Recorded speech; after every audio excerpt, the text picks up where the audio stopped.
Salam, məhlullar mövzusunun birinci günün sualların izahına baxaq. İlk sualda, 23-cü sualda su əlavə olunandan sonra duzun məhlulda kütlə payını hesablayın deyir. Qabda 190 qram 10% natrium xlor məhlulu var və daha sonra onun üzərinə 10 qram su əlavə olunur və sonra ikinci halda yaranan məhlulun kütlə payı soruşur bizə. Bunun üçün əvvəlcə olan məhlulda nə qədər duz, nə qədər su var onu tapaq. Sonra üzərinə su əlavə edək və yeni alınmış məhlulun kütlə payını tapaq. Burada 190 qram 10% deyirsə, onu da tapaq. 190 vur 10 böl 100 sıfırlar gedir. 19 qram burada deməli duz var. Yəni 190 qramlıq bir məhlulun 19 qramı duzdursa, D yazıram. Onda 190-dan 19 çıxsam, 171 qramda su olmuş olacaq. Və bunun üzərinə sonra 10 qramda su gəliblər təzədən. İndi yeni məhlul alınıbdır. Bu alınmış yeni məhlulun kütlə payını tapanda duzun kütləsini böləcəyik. Duz dəyişmir də 19 böləcəm. Yeni alınmış məhlulun kütləsinə bu gələn 10 qram su, yəni məhlulun 10 qram atmasına 200 qram olmasına səbəb olur. Ona görə məxrəcə yazıram məhlulun kütləsini və vururam 100%-ni tapmaqdan ötürü. Bu da eləyir 19 bölü 2, yəni 9/5. Cavab 9/5. 64 nömrəli testə baxırıq. 20% doymamış məhlulu hazırlamaq üçün 40 qram duz, neçə qram suda həll etmək lazımdır.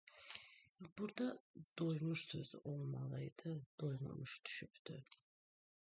Buraya yazıram doymuş. İndi 20% doymuş məhlulda 40 qram duz varsa, deməli faiz də duzu bildirir də. Deməli 20%-im 40 qramdırsa, deməli 80% su olacaqdır ki, ümumi də məhlul 100%-dir. Mən burada tapıram suyun miqdarını. X də bərabər olacaq 80 vur 40 böl 20. Düşür 4-də vur 40, 160. Yəni D variantı. Burada bu söz səhvən düşübdür.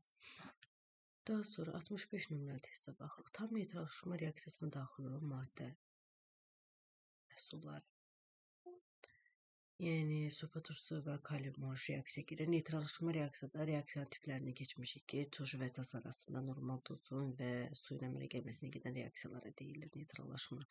Yəni H2SO4 plus kalium OH alınacaq kalium sülfat plus su. Və buraya misallaşdıraq. Burada kalium 2-dir, bura 1-2 ataq. Şürf 1 dənədir, hidrogen 2-si burada, 2-si burada, bura 1-2 atırıq. Oksigenə 4, burada 2, 6, düzdür. İndi burada bizdə molar qatılığın düsturunu yazsaq, C bərabərdir nü böl V-də. Burada qatılıq var, həcm var, verilib. Mollara baxırıq. Mollar da reaksiya əmsallarından görsədir, nisbət 1-2-yə nisbətidir.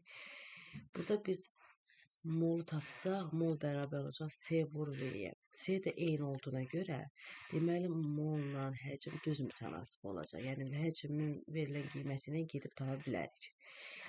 Yəni həcmlə molları tənasübdə eyni götürə bilərik. Yəni 1 mol sulfat turşusu daxil olanda 2 mol kalium daxil olursa, onda kalium sulfat turşusu verib də həcmi 400. Onda bu 400 olsa, bu nə qədər olar? Buradan X bərabər olacaq 402 800. Cavab A variantı. Daha sonra 69 nömrəli testə baxırıq. Müəyyən temperaturda 100 qram suda 100 qram su 25 qram maddə tam olaraq doymuş məhlul əmələ gətirir. 25 qramda məsələn hər hansı bir duz var. Deməli, doymuş məhlul. Həmin temperaturda bu maddənin hansı qatılan məhlulunu hazırlamaq olar? Omeqasının kütlə payını tapaq. 25 duzu bölək. Məhlulun kütləsi 125-ə vuraq 100-ə. 25-ə bölsə bura 5 düşür, bura 4 düşür, 5-i də 5-ə bölsək. 5 vur 20%. Yəni 20%-li düzəltmək olar. Və yaxud da ki 20-dən az da düzəltmək olar. Az qatılsa az olar, maksimum 20% ola bilər. Yəni 20-dən yuxarı bir qiymət, məsələn 30 ola bilməz. Amma bunlar ola bilər. Deməli cavab 1 və 2 D variantı olacaq. Daha sonra sonuncu 62 nömrəli testə baxırıq. Müəyyən temperaturda həll olunma misalı A olan maddənin, yəni KH-ı bərabərdir A olan qram bölü litr olan maddənin A qram doymuş məhlulunda olan suyun kütləsini hesablayın. A qram doymuş məhlulunda. Gəlin görək bu KH A olsa onun məhlulun kütləsi neçə olar normalda? KH A-dırsa, yəni 1000 qram suda A qram duz var. Plus A yazsa, bu mənim məhlulumun kütləsi olar. Yəni KH A-dırsa, ümumi məhlulun kütləsi duzla suyun cəmi deyil, -A. Burada nə qədər su var? 1000 qram. Bizə də deyir ki, KH A olan maddə A qram doymuş məhlulunda. Yəni bu miqdarında yox, A miqdarında nə qədər su var? İndi X qoyub tapıram. X da bərabərdir 1000 A böl -A. 1000 A böl -A, o da D variantına uyğun gələcək.